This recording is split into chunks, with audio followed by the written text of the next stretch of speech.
Welcome to another story presentation from Read Me a Story Inc., located on the web at readmeastoryinc.com.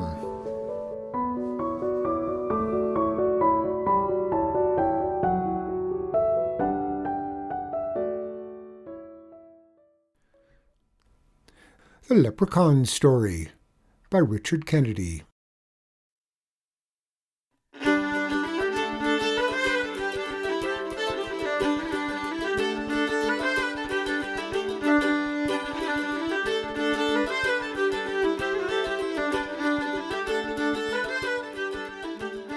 In fair Ireland there came along a country road a village tradesman, strolling at his ease and looking about to see what profit might come of it. He poked his cane about himself, thinking all the while how generous and lovely the world was to a fellow who was quick with his wits. Presently he was walking along a hedgerow, and he heard a soft humming from the other side. So with care not to make a sound he parted the branches to see the matter of it. And right there was sitting a leprechaun, busy at making a pair of small, soft boots, for leprechauns are cobblers to fairies, as you might know. "Hurrah!" cries the tradesman with a great shout, jumping through the hedge. "There you be, you little imp, and me eyes are right on you till you take me to your gold treasure." For that's the way it is if you come upon a leprechaun. If you keep your eyes on him, and do not close them or look away, then he must take you to a gold treasure. But the leprechaun will try to trick you into looking away. So the leprechaun looks up and says, Faith and its truth, I must take you to the gold, but you'll have no use for gold if you don't look out for the tree that's about to fall on yourself." "Bad luck to you, leprechaun," says the tradesman. "Do you think you'll be tricking me so easy?" And he did not look around for any falling tree, but kept his eyes on the little man. "You may be clever," says the leprechaun, "but not clever enough to keep the tiger from leaping on your back." "Ah, and that's a feeble trick," says the tradesman. "There be no tigers in Ireland." And he did not look about for any tiger, but kept his eyes steadily on the leprechaun. The little man glanced down the road. And there's a glorious sight," says he. "A prancing white horse and a bonny lass riding with her skirts blowing in the breeze." "You come closer that time," says the tradesman. "Sure, and there are beauties in Ireland, but I'll not be looking at this one. Me eyes are right on you." "Oh, that they are," says the leprechaun. "Another stitch at me work, and it's off to the gold with us."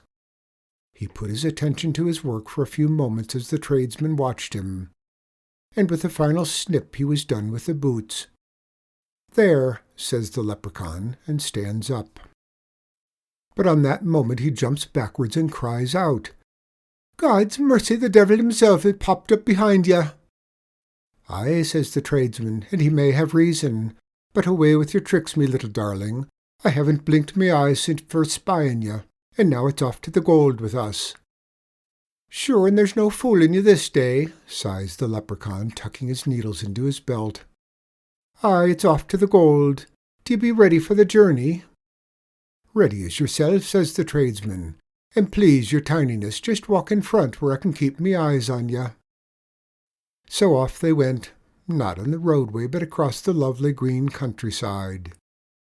Soon they came upon a rope bridge stretched over a small river, and the leprechaun crossed first very carefully.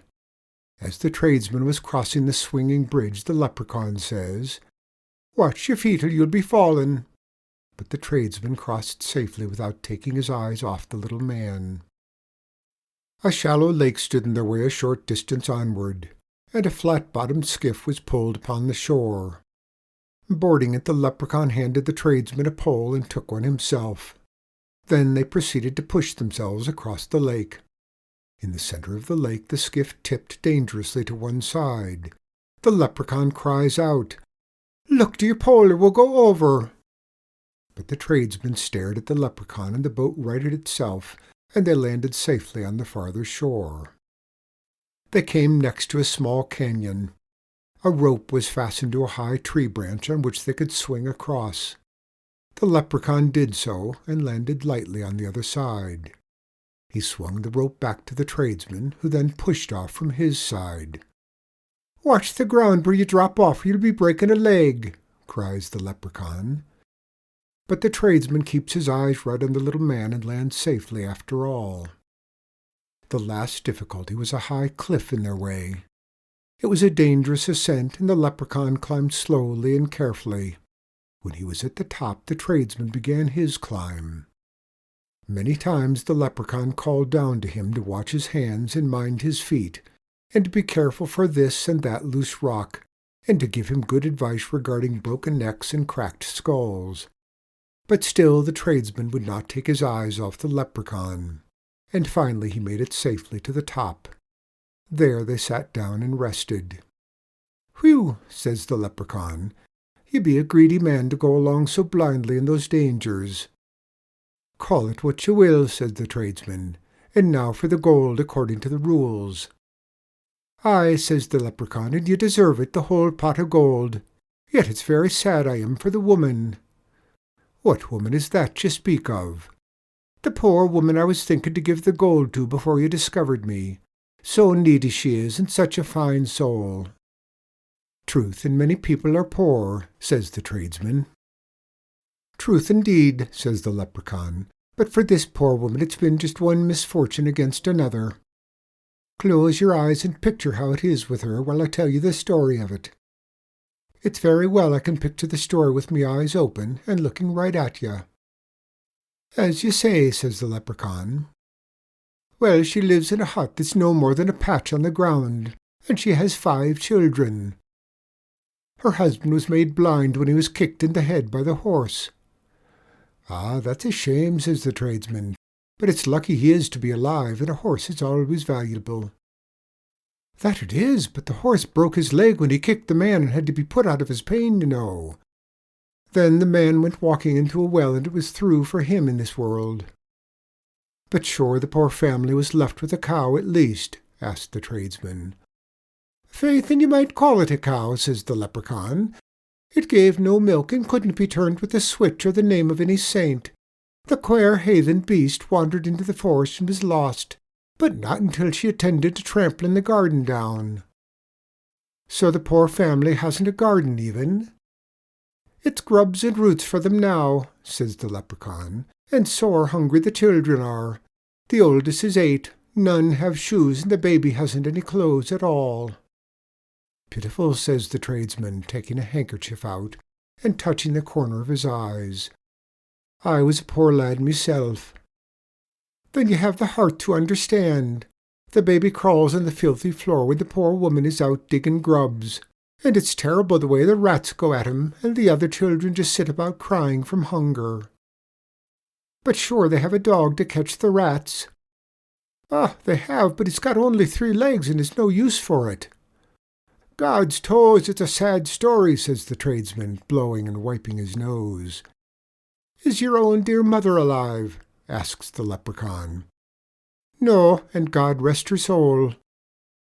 "Aye, it's like your own sainted mother this woman is," says the leprechaun. "The children are starving away before her eyes, sick most often now and want of money for a doctor to attend their fevers." The tradesman began to weep softly. "And to think of it," says the leprechaun, "your own self will soon have a whole pot of gold." The tradesman sniffled. "Aye, 'tis a strange world indeed."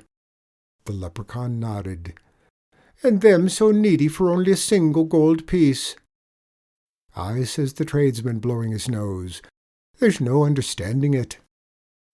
"Now it's all your own fair winning," said the leprechaun, "yet there's a favour I'd be asking you." "And what is that?" sobs the tradesman. "So very little they have," says the leprechaun, "and the poor woman is so weak she can't raise the axe to chop wood. Last of all they sold their cooking pot. Now the children must eat their grubs raw and cold." "Ah, the poor woman! The poor children!" the tradesman sobs out. "For the favour, then," says the leprechaun, "do you suppose when you take the gold you could leave the pot for the poor family to cook their grubs in?" "Ah, God's name!" bawled the tradesman. "It's the saddest story I've ever heard. Merciful heaven, let's leave them the pot." And he was so overcome by the plight of the poor family and his own charity that he began to weep in fullness, and he buried his face in his hands and shook with sobbing. A few moments later, when he looked up, the leprechaun was gone. Then the tradesman realized that the little man had made up the story. There was no poor woman, no hungry children, no rats, and no three-legged dog. It was all a trick to make him cry and look away from the leprechaun. So the tradesman put his face into his handkerchief again and bawled more than ever before.